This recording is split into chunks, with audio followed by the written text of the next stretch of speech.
Hi guys, welcome to today's live stream. It's Sunday afternoon here in Phoenix, Arizona. Raining, believe it or not. Very kind of cool day, odd for Phoenix, Arizona, the temporary office here, but I'm ready to rock. I always like to promote one thing at the beginning here. Let's promote the new YouTube channel right here.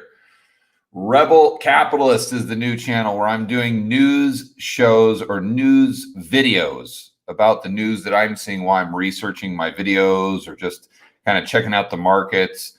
And it's kind of my take. I'm giving you an update on what's going on, and I'm focusing on articles and news that pertains to people who want to build wealth and thrive in a world of out of control banks and central governments, or out of control central banks and big governments.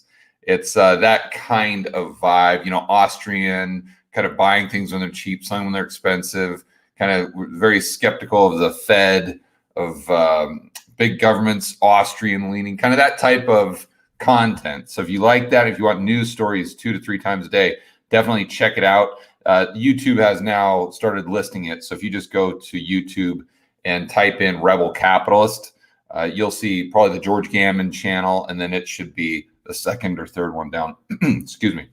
So go ahead and check that out. All right, let me shoot into the questions. I know you're selling your U.S. real estate as the market is definitely expensive now. Why don't you cash out refi tax-free and make the income stream instead? That's because I want 100% of the equity. I mean, that's a good idea, but I just think I can make a better return on the equity than I could on the debt. And I think most people can make more debt than they can on the property right now. That's what we were talking about last night with Ken and Jason on that live stream. And if you guys are interested in real estate, make sure you check that out, because Ken McElroy and Jason Hartman are two of the top real estate pros in the United States, if not the world, in my opinion. And we went on for like probably an hour and a half last night about real estate, the U.S. market, the Canadian market. It's just nonstop value bombs right and left if you're interested. But we talked about having a 30-year fixed rate mortgage as an asset, or how it can be. It's not always an asset. If you use it to consume, it's not going to be an asset at all. It's going to be an additional liability. But there's a way that you can do it that makes sense. So, but my point is, I think I can make a higher return with 100% of the equity than I can with a 70% or 75% LTV cash out refi.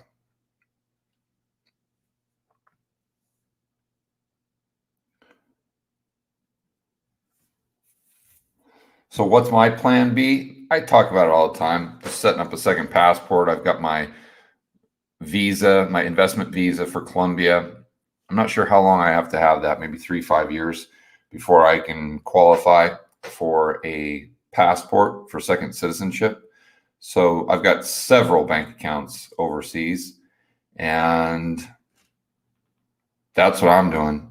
And I have RVs. I've got a couple Airstreams. So I've got my bases covered, whether I'm here in the United States or not. And that's kind of how I roll. I don't keep too much stuff with me. In fact, I've been here in Phoenix for 5 months, something like that.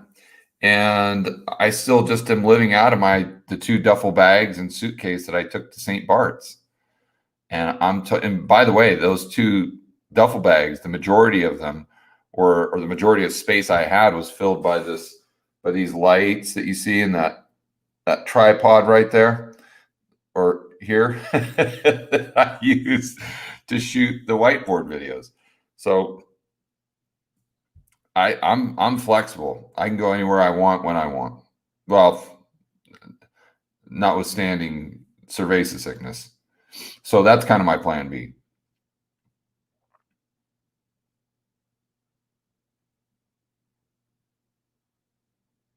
I watched your real estate podcast with Ken and Jason. Have concern. Yeah, you got concerned about rent. It all depends on. Let me put it to you this way. Let's say the unemployment rate goes up to 25%. That might even actually be there, especially when we don't count stimmies, or unemployment benefits. But let's say that it goes even higher than it did in the Great Depression in the 1930s. Okay, so now we're at 30%, but 70% of the people still have jobs. So, I mean, I don't envision a situation where 70% of the people in the United States aren't working. Maybe, but I think that's very low probability. So you have to ask yourself, what type of real estate do you have? It's not just rental properties. It's not just family rental property. There's a single family. If you have a starter home in a very nice neighborhood, in good school districts, even if we had a 30% unemployment rate, you most likely could still find a renter, because think about how much bigger potentially your renter pool is. Right now, it's just people kind of at the bottom of the economic ladder. But if we get 30% unemployment, you're going to have all those people that currently can afford to buy a $500,000 house or rent a $500,000 house, or $300,000 or $1 million or whatever. They're going to come down, and they're going to come down to your level. And so, although it's very possible for that to occur, I don't know that I'd lose too much sleep over it, as long as you had the right property. Now, if you got the wrong property, you got big problems. You got real big problems. But it goes back to being an expert. And if you're an expert, you're not going to, I don't think you have that much downside relative to the upside in the 30-year fixed rate debt, as long as you got it in a property that's cash flow positive. Also, too, let's remember, guys, that the whether we like it or not, the real estate is pretty much the best tax deduction in the United States. It's because you can depreciate the asset. So you got to kind of factor that into the equation. If you're someone like me who believes that taxes are going to go up significantly on the income side, the capital gains, I doubt they'd take away that depreciation component.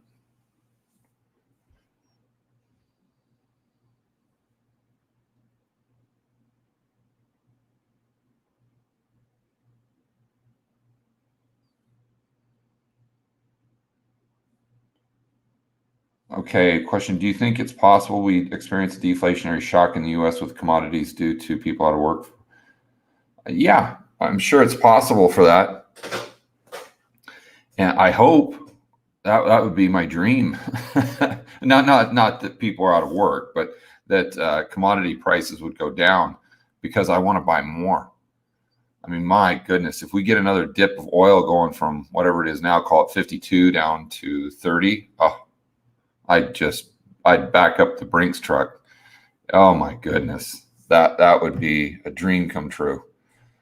So I sure hope so.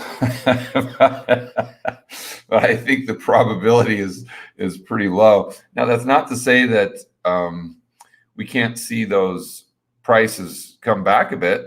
I mean, nothing goes up in a straight line. And you've seen copper. We've seen, I don't know that oil's gone up in a straight line, but oil's gone up a lot. Copper's gone up a lot. I mean, coal has gone up, believe it or not. A lot of those commodities that we talk about in Rebel Capitalist Pro with Lynn Alden and Chris McIntosh, my partners in there, have just done a moonshot since March.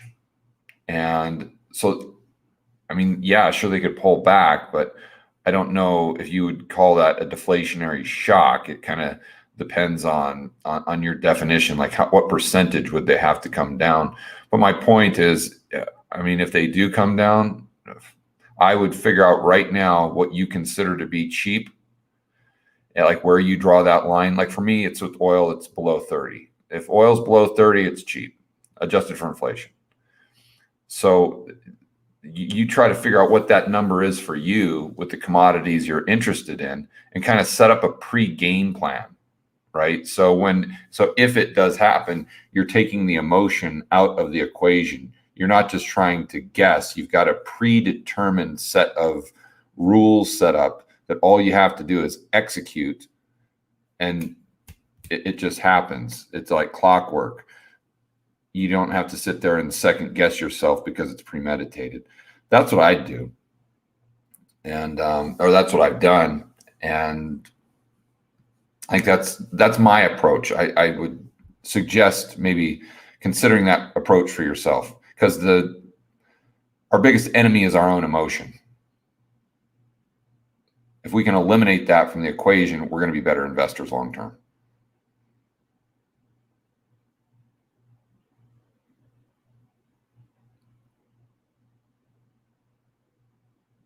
In a currency reset, how do you think existing mortgage balances will be handled if banks would collapse?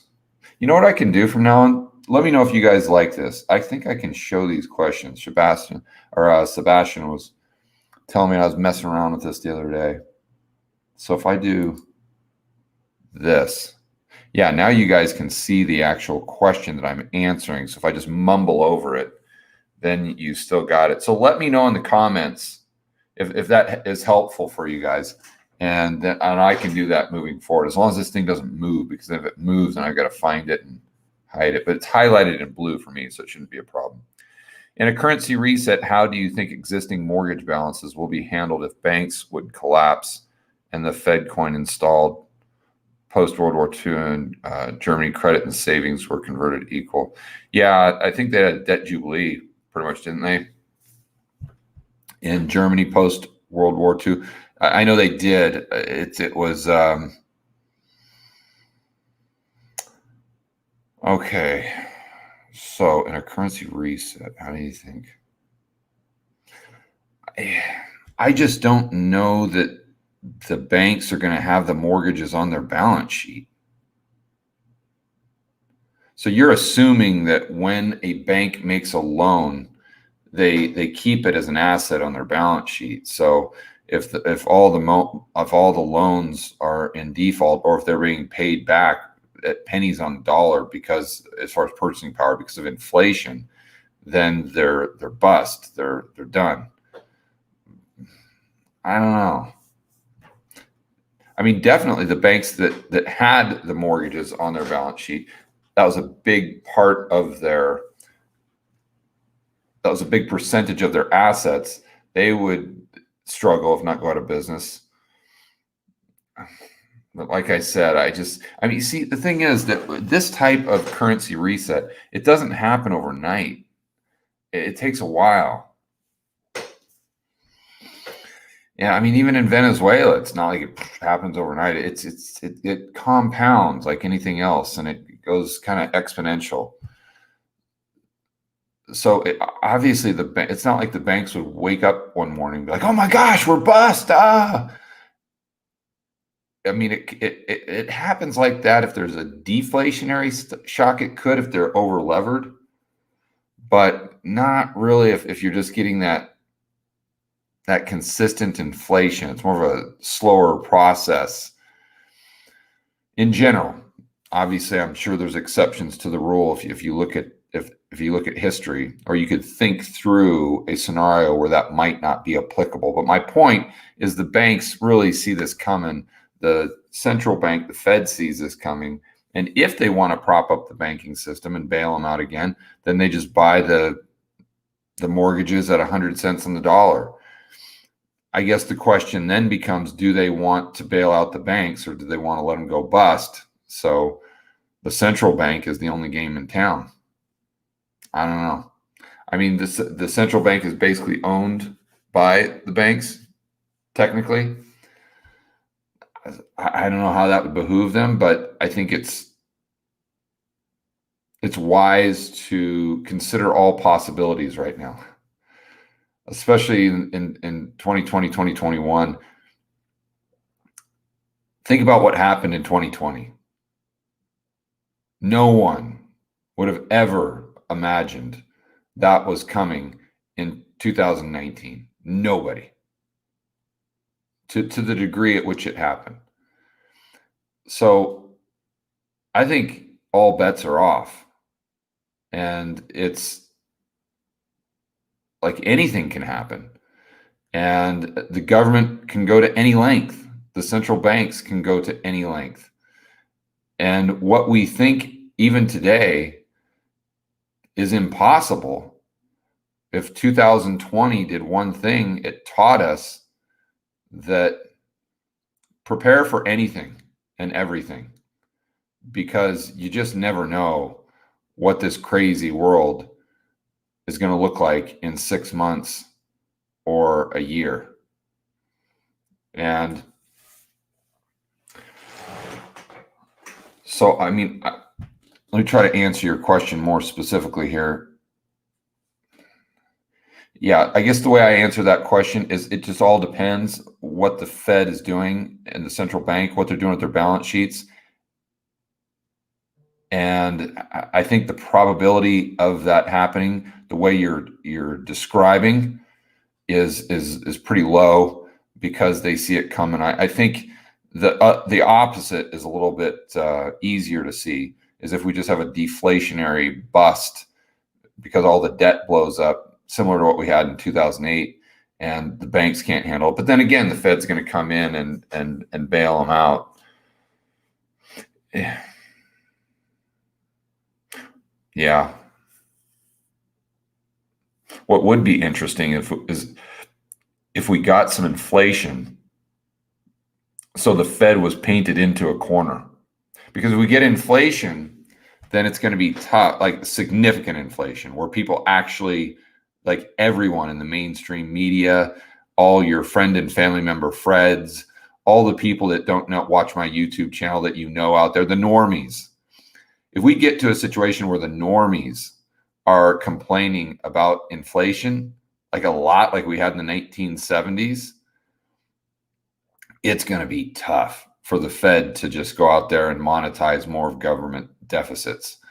And I think it'd even be tough for them to go out and do quantitative easing, because although that might not directly impact the rate of consumer price inflation, people would think that it would, and there would just be too much pressure from the populace on politicians to allow them, the Fed, to continue to do that. So what could happen is we get a big run up in inflation over a year or two, let's say, to where the Fed can't do anything, and then the bottom falls out of the market in nominal terms, like it did in 1972. See, people think that just because we have consumer price inflation, well, that means stocks will keep pace. No, it doesn't. Not at all. Not at all. In the early 70s, we had consumer price inflation going up. Nixon takes us off the gold standard in 1971, when the stock market goes down by 50% from 72 to 74 in nominal terms.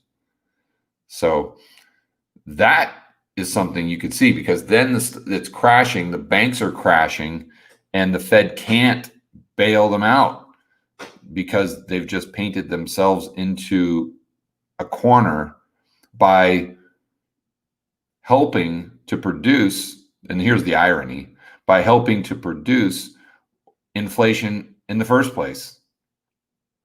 I've always said that it's so ironic that the Fed's Achilles heel is the one thing that can destroy it. Or excuse me, the Fed's objectives are the one thing that can, in the long term, can destroy them and can render them impotent, and that's inflation. It's weird. It's like Superman trying to create his own kryptonite. That's the best example I can use. How was the fight last night? Yeah, it was okay. It was, I mean, McGregor he just wasn't himself.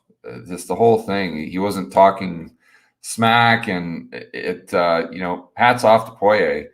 But he just didn't seem to have his edge. It just was kind of weird. I don't know if he was rusty or what. It just hopefully he'll be back again, and we'll see a third fight. I'm sure we will.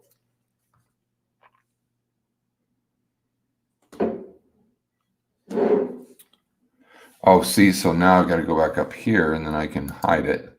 There we go.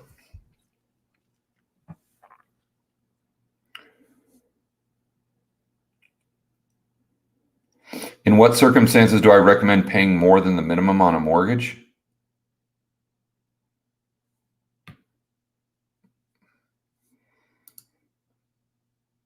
I can't think of a scenario where I would do that.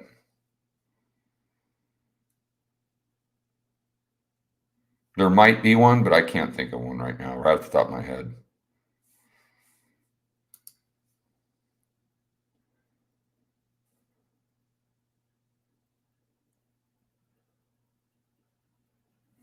Yeah, storage business.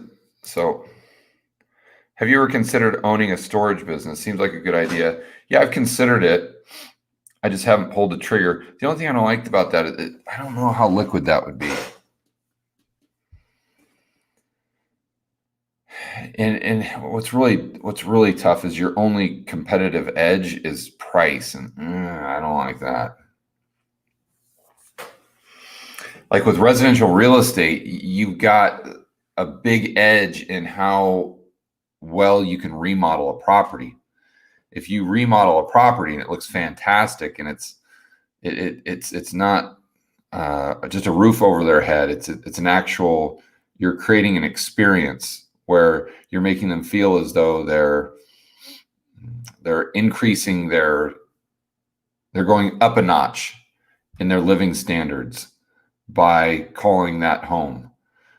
That's when you create that type of product or that type of experience for people, just like a hotel room, really, where why do people pay $500 a night to stay at the Four Seasons as opposed to $50 a night to stay at Motel 6? It's a roof over your head. It's all about the experience. So you can have an edge there, but with a storage business, I mean, what's your edge? You got to, I guess, a little with customer service, but not too much. Really, if some guy decides to set up a storage business right across the street from you, the only way that you can compete and take his business is just going to be on price. And that's just a race to the bottom. That's when your margins get squeezed. And I don't like that. Where with one of my rental properties, like in Medellin's a great example of that. I'll put a jacuzzi in the master bedroom and I'll just really pimp it out. And I'll make people feel as though that they've got a lifestyle upgrade by living there. So if I'm charging $2,000 a month for rent and there's an apartment right across the street that's the same size in a similar building that's charging $1,500, I'm not going to have anyone say, "Oh, I'm not going over there. I'm just going to do the $1,500 one." What's the point? They're going to know what the point is as soon as they walk through the front door, look into that master bedroom and see that jacuzzi, and look at something that look at an apartment that seems like it would be on the cover of a magazine. And again, you just can't do that with a lot of businesses, especially a storage business. So that would be my concern. I think there's pros and cons there that I would definitely think through. For me, I personally wouldn't do it because I've got such a huge edge in residential real estate outside of the United States. But I understand that most people don't have that edge. So this may be a good idea. It may fit your wheelhouse, but I just make sure you're listing all the pros and cons.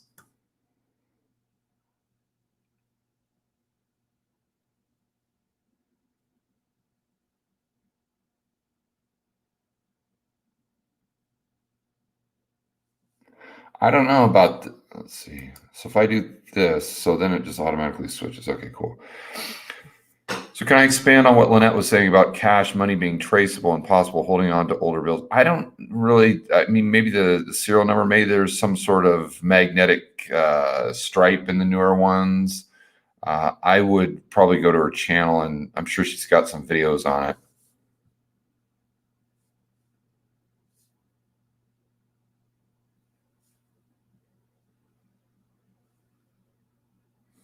That's a good question. I'm not sure. What's your opinion on the effects that re-signing the Paris Accord will have on the U.S. uranium production and price, both supply demand? I don't know, Robert. I'm not that good. That's why I work with people like Chris McIntosh and Lynn Alden, because they do that research. I kind of subcontract it out to them because they're the pros.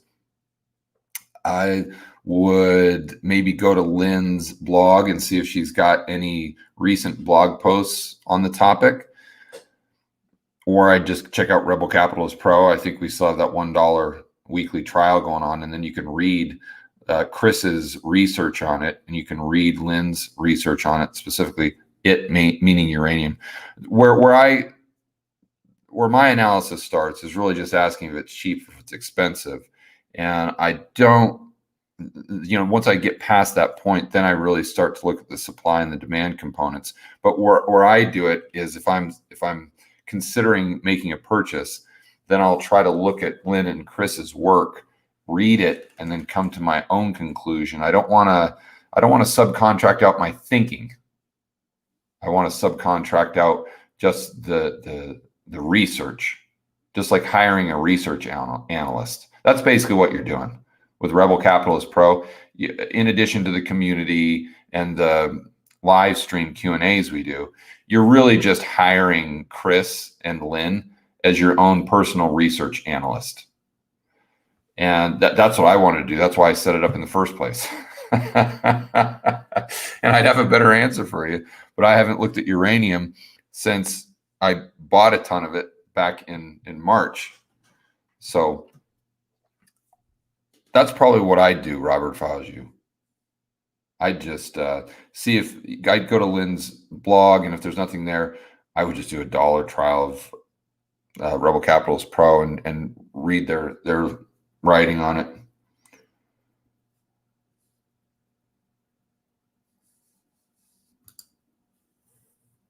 What one piece of information that made you rich?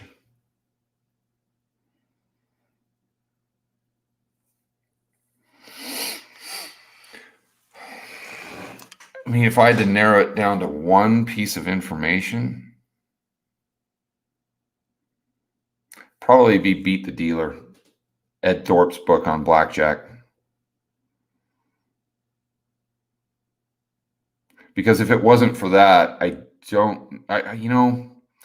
probably would have figured out the marketing game, which was instrumental at the time to me making a lot of money. I probably would have eventually figured it out, but I definitely would not have figured it out as quickly. And the businesses that I had during that time frame that were very instrumental into building the wealth I have today, there's no way they would have been as successful if I didn't have that core philosophy. And that's just probabilities and turning everything into a game of numbers and just making sure that you've got the mathematical edge. And then once you got the edge, then you hit the gas pedal. So you may have no idea what I'm talking about right there, but let me try to explain. When I studied blackjack, I was fascinated by it. And I started reading about blackjack because I read the Market Wizards books, and a lot of those guys were into blackjack. So I thought, well, let me look at this thing. And then once I started reading the blackjack books, I'm like, wow, blackjack's even better than the market because all the probabilities are completely defined. And so I'm like, well, I don't really want to be a professional blackjack player or anything, but I do think it would be wise to train my mind to think like this. So I used to go to the local casinos. I was living in Marin at the time, Marin County, and there was an Indian casino up the road. I'd go just, whenever I didn't have much time back then, but whenever I did, I would go up there and I'd sit at the table for like 5-8 hours straight. The dealers would just they'd be shocked. They said they had never seen anyone stay at the tables that long and just bet one unit, whatever unit it was, whether that was $5, $10, $20, every single time. And I just did it to train my brain. And so then once you kind of start seeing the world in terms of probabilities, you look at the marketing that you're doing for a business, and you're like, okay, well, I'm spending X amount of dollars, I'm getting X amount of leads, and what percentage of those leads are coming to fruition, and at what average sale, what's our cancellation rate, and then you work your numbers, and then from there, if you've got, if you're spending $1 to get $10, as an example, and as long as you can maintain your infrastructure, that's the key. Because a lot of people, once they start to scale, their infrastructure kind of crumbles. And what I mean the infrastructure, I mean, let's say that at 10 leads a week, your closing ratio with your salespeople is 10%. So you're doing one deal, right? Well, if you could crank that up to 1,000, and it doesn't necessarily mean that you're going to maintain a 10% closing ratio. You got to have what I call the infrastructure set up to where every single time you ramp it up, you maintain your core numbers, if not improve them. And once you get that, then there's no limit to the amount of money. I remember when I used to call radio stations, because I used to book my own marketing. And because I had one of the first businesses that I had that was successful was a consulting company where I did a lot of media buying. And then I would write the ads and produce the commercials as well. But I do all my own media buying, obviously, for my company. So when I would call the radio stations or the cable networks or whatever, I talked to the sales rep, and they'd always start by asking me what my budget was. I'd be like, you're asking the wrong question. I don't have a budget. Why would I limit how much money I make? If I can spend $1 and get $10 in return, why would I have a budget? Why wouldn't budget is the budget is everything. Everything I own, that's my budget. I mean, if you could scale, you see? So I never would have had that. I'm not going to say I never would have. It would have taken me a lot longer to learn that if I would not have learned blackjack. And I made a ton of money. And that's what really shot me and put me in a position where I could retire in 2012. Although I pretty much lost everything in 2009. I had to make it all back. But it was a lot easier for me to make it back in 2010 and 2011. That was a whole other crazy story that I might tell you guys sometime. In fact, the story of me losing everything is probably a lot more fascinating. Well, it definitely is. The story of me losing everything and making it all back is probably a lot more fascinating than the story of me making it in the first place. But that's not the point. The point is, and what I'm saying right there, I'm sure it sounds just commonsensical, like, well, duh, George, of course you do that. But you got to remember, this was back before, now all the online guys, this is what they preach. They preach this stuff till they're blue in the face. Any of these Facebook marketers or Google marketers you see on YouTube, this is how they do it. But back in 2000, 2001, like, not too many people were talking about this at all. And I know it's kind of hard to imagine, but I mean, back when I first started working with businesses with marketing, like there was really no metrics that were used other than just their ledgers, right? Like their sales ledgers. You'd spend $10,000 on marketing, and all they would do is look at their sales ledger and they would try to determine if it was good or bad. I mean, it's just it was just totally haphazard. It was amateur hour. So I went in there and I created structure so you could track a lead from start to finish. So even if it materialized a year later or whatever, it would still be factored into the equation. So you could see exactly the value of every lead that was coming in. And the bottom line is that I was able to do that because of blackjack. And when I did that, I started spending a lot of money, crazy amounts of money on marketing, especially for that type of business model. It got to a point, I don't know if I've ever told people this, but it got to a point where I was spending about $500,000 a month on marketing. And I was in a business that had no recurring revenue, none. And my monthly net just to break even was about $1 million a month. So if I didn't make $1 million a month, I was losing money with no recurring revenue. and just dropping 500 grand a month on marketing.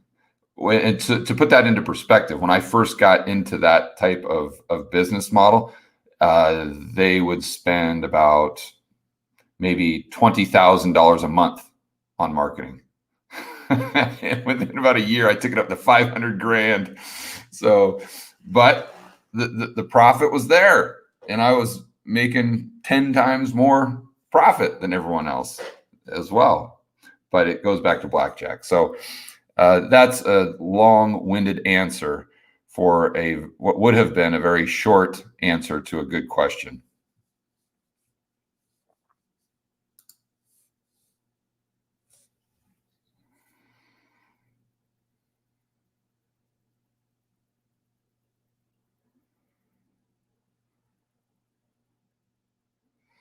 If the DXY was manipulated to crash up, I don't know how that would work, because the DXY is the dollar against a basket of currencies. I'm not sure how that's possible. I mean, I would maybe ask the question, what would the knock-on effects be? And I'm assuming you're talking about the dollar going up, like to 110, 120, 130. I mean, I think what the effect would be a Plaza Accord 2.0 at some point.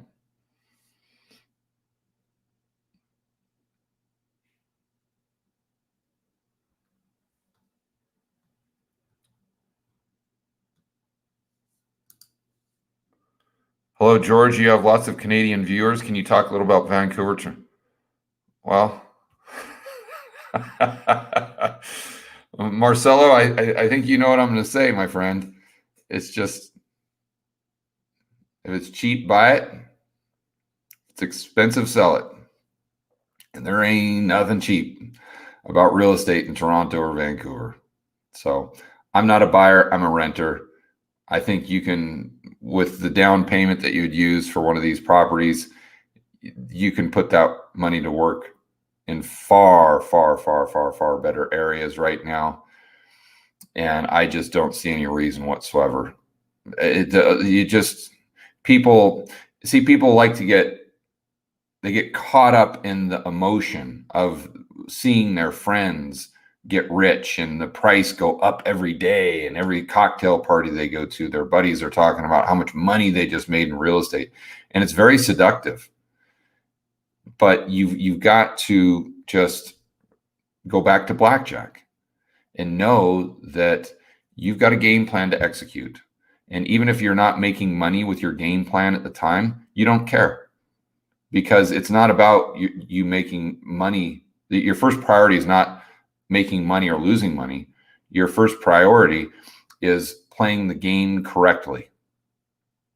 If we go back to blackjack, if you read Ed Thorpe's book, you'll see that you've got to get your brain out of associating success or failure with the size of your bankroll, or with the size of the pile of chips you have.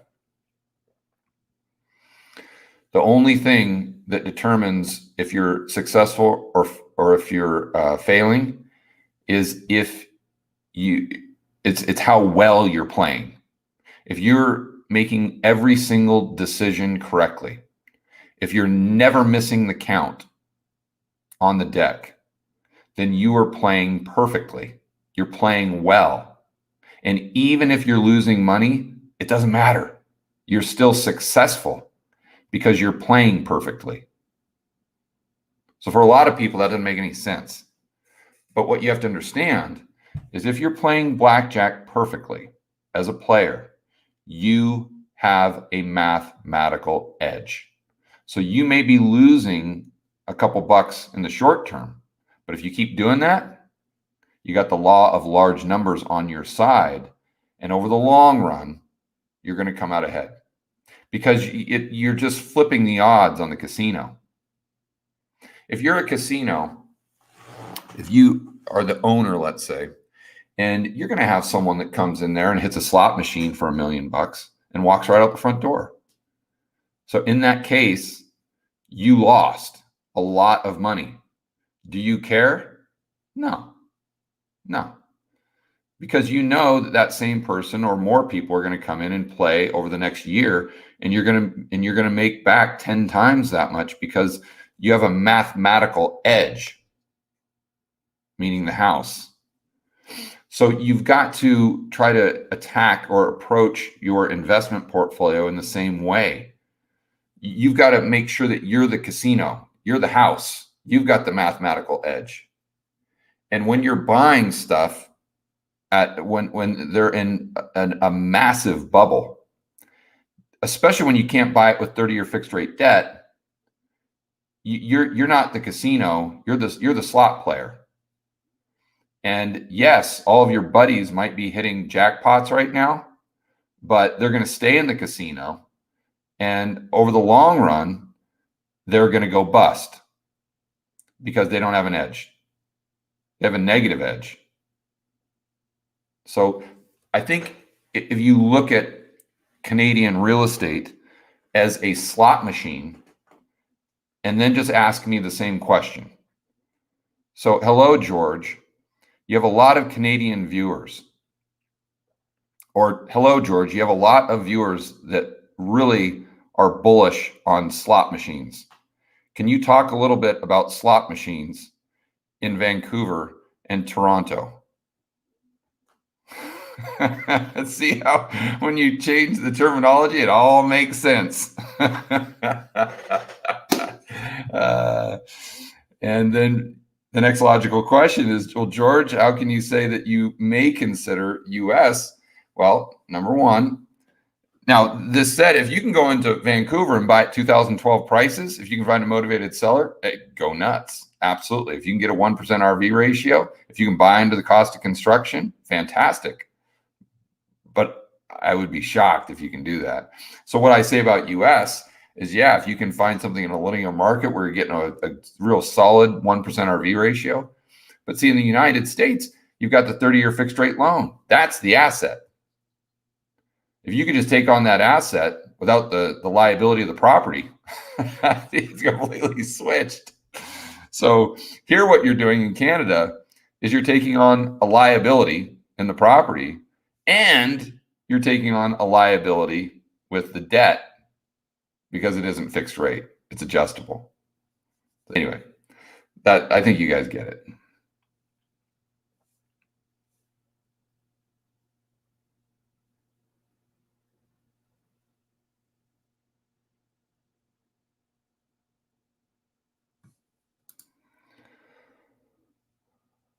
Oh, I'm assuming that's a thumbnail of your 7.3, man. Very cool.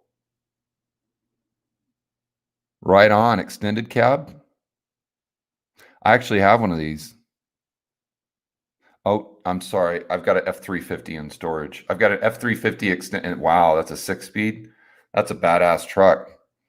Yeah, I've got several trucks in storage, as you guys know. I'm actually driving one of them, that crew cab. But one of them is an F250, but it's an automatic. It's extended cab 7.3, and it's got like 98,000 miles on it. So that's a gem. That's one of my store of value trucks. Well, all of them are all the trucks I buy are store of value. I keep them in storage. But well, happy birthday, man, on the 29th. Can I read your research paper? Yeah, man. I mean, you can send it to Sebastian, but it's tough, Adam. I'm sorry, Adamson. I don't. I just don't have time. I just really don't, buddy. But send it to him, and if I ever get time, I'll try to take a look at it.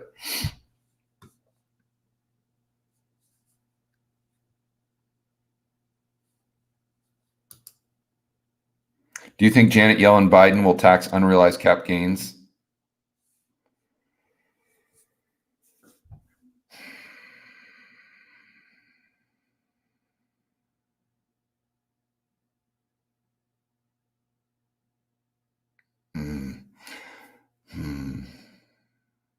I think they may try. I'm just trying to think through the likelihood of them actually being able to turn that into reality. They're trying to do it in California as well.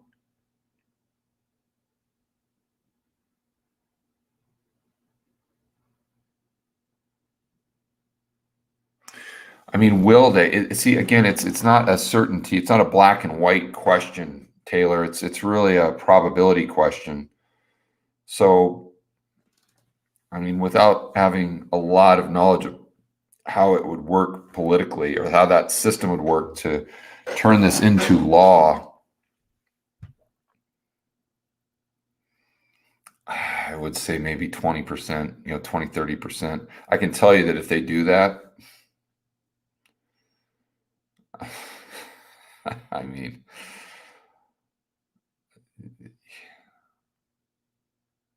if they do that, they're going to, it's going to be a windfall for accountants. And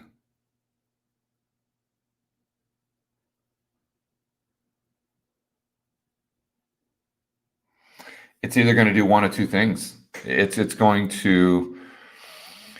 to force businesses out of business, or it's going to turn everyone into a criminal. Unfortunately, the more laws you pass, the more criminals you create.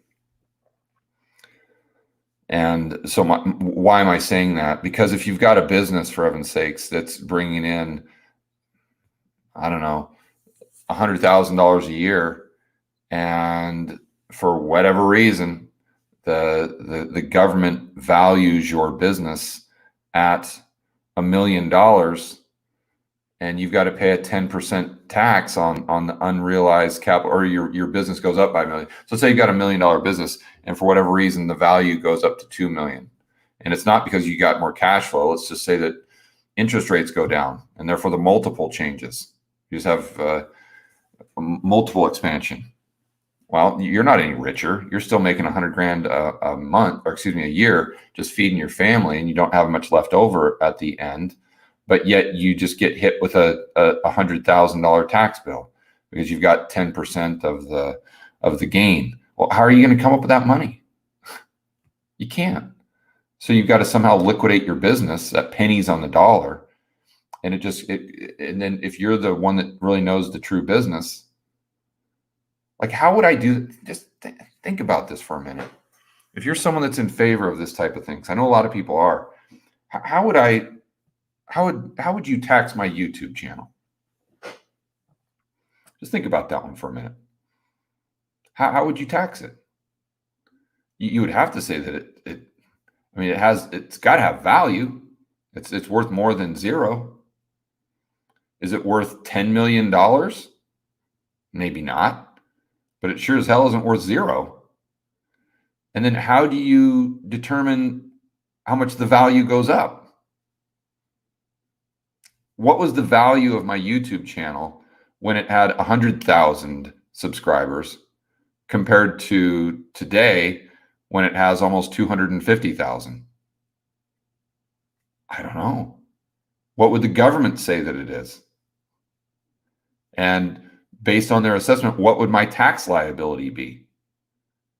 If my subscribers goes from 100,000 to 250,000 in the matter of a year, or a little less, do I owe $250,000 in tax?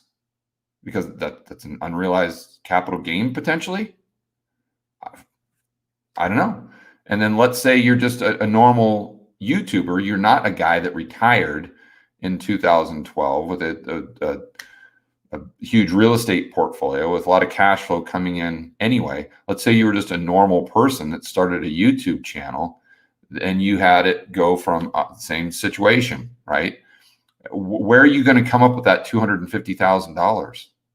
And then take it to the next step. Let's say you do have a $250,000 tax bill. What are you going to do? You got to try to figure out how to sell that asset. Well, how are you going to sell a YouTube channel that's the George Gammon YouTube channel? Who's going to buy that? And let's think through who the buyers might be. Well, you might have like a gold company that might want to buy it, like let's say like Maloney or Lynette or Schiff or something. Maybe they might want to buy it because you got 250,000 people there that are kind of more free market leaning and kind of libertarian, maybe more Austrian leaning. Obviously not all of them, but and they're skeptical of the Fed and big government. So there could be some value in those 250,000 subscribers for sure. But let's say George Gammon sells the George Gammon channel to pay his tax liability. So George Gammon is no longer part of the equation. Okay. I mean, I would argue that, not to toot my own horn, but I would argue that the quality of the content would probably go down, not up, because the whole damn channel is built around the individual. So, and I know that I'm just trying to use an example that everyone can relate to because you guys watch the channel, but just expand that through the entire economy for every small business. And you say, well, George, the restaurant on the corner might not be the George Gammon restaurant. And that's true, but you guys need to understand small business. Small business, and I'm talking you got 10, 20 employees, something like that. The person running it, usually the entrepreneur, without them, the business is done. The business, you can't take off a month and just come back. The business would implode. And and if you're not an entrepreneur, you probably wouldn't know that. Now, there's some businesses that might not apply to, especially the older businesses that might have a good general manager at the top there. They might have a good general manager running the show. But most of them, they're just that leadership is coming from the entrepreneur. They are the glue that holds everything together. So if those types of entrepreneurs are 40, 50% of our economy, what happens when 20% of them are forced to sell for pennies on the dollar? What happens to the supply of goods and services? What happens to the quality? What happens to the standard of living? What happens to economic output? See, this is the stuff that obviously Janet Yellen's never had a job, for heaven's sakes. Biden has been a politician his whole life. They don't know this stuff. They've never had to make payroll. They've never done sales. They don't know how any of this works. They don't understand the value of an entrepreneur. They don't understand hard work. They don't understand sacrifice. They just don't get it. So for them, they just see this as like a math equation. Oh boy, we had capital appreciation of this much. So if we just taxed it, we'd get this much. And that's great because then we could help poor people. It's like a third grader's view of economics. So that's my rant. You guys get what I'm saying. I think there's a low probability, or maybe not low. I mean, 20% is probably not low, but I don't see how it would pass. But I mean, there again, if you would have asked me that about the Federal Reserve Act, I would have said I don't see how they could buy junk debt, and they sure as heck did that pretty quick. So like I said earlier, there are no rules anymore. There's no law. There's no rules. We're just flying by the seat of our pants. And it's pretty much just a country that's run by some politicians and central bankers. And we're at and they're just going to do whatever they feel like doing every single morning when they wake up. There is no constraint. There is no constraint on the politicians. There's no constraint on the central bankers. They're just running amok and doing whatever they want. So I don't know, maybe it's 50%, man. I think it all depends on how many votes he'd get. And it's obviously he has no morals. He doesn't care about poor people. He doesn't care about the middle class. He just cares about power. So if this would give him more power, then the probability of it coming to fruition would be higher and higher and higher. But the net result that it would have on the economy is what I just described.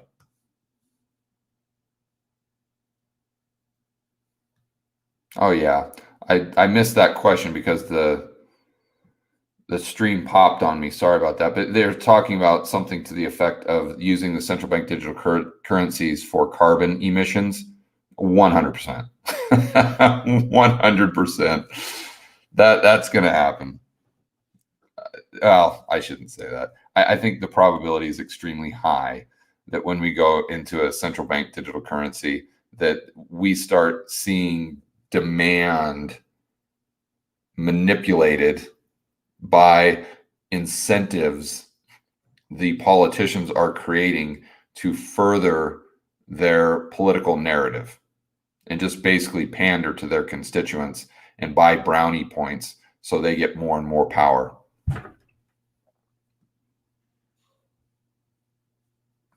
How do I determine linear or cyclical markets? It's just the linear market doesn't go up or down that much. Cyclical markets do. So, and usually in cyclical markets, the RV ratios are going to be a lot lower. Cyclical market would be New York City, would be San Francisco, LA. Linear market would be Little Rock, Arkansas, Kansas City. Nashville was that. Indianapolis would be another example.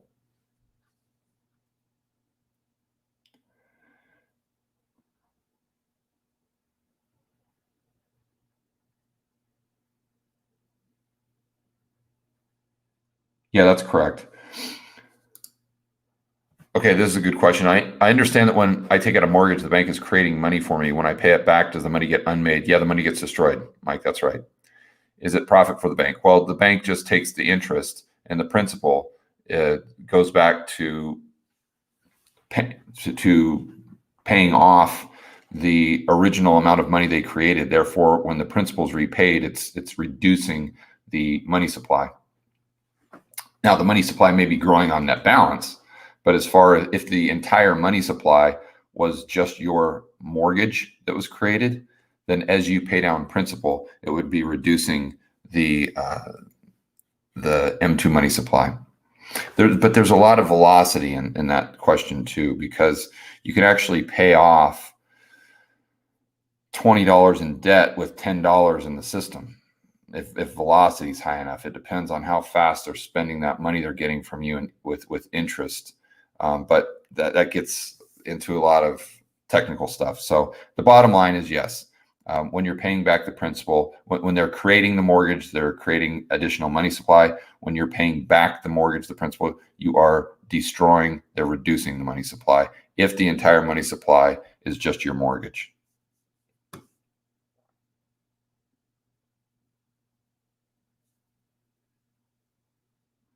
And here I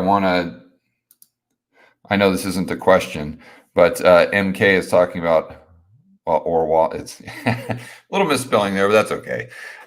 Animal Farm. And I always talk about 1984.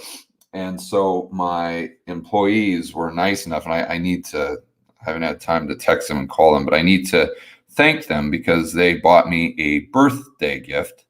And next week is that birthday bash we're doing. I've talked about that a couple of times. It's a meet and greet where we open it up to like 125 people or so. But unfortunately, it's already full. I announced it officially Friday night at like 6 or 7 o'clock, and it was full by like Saturday morning. As soon as I text Gene in the morning, my digital marketing guy said, yeah, it's already full. So we'll be doing live events when the cerveza sickness gets done. So you guys will have the opportunity. But my main point here is they know I like pens like Mont Blancs and whatnot. And so they bought me this pen. I don't know if you guys can see that. So it's kind of a Mont Blanc-like pen. It's got a nice weight. It writes really nice. But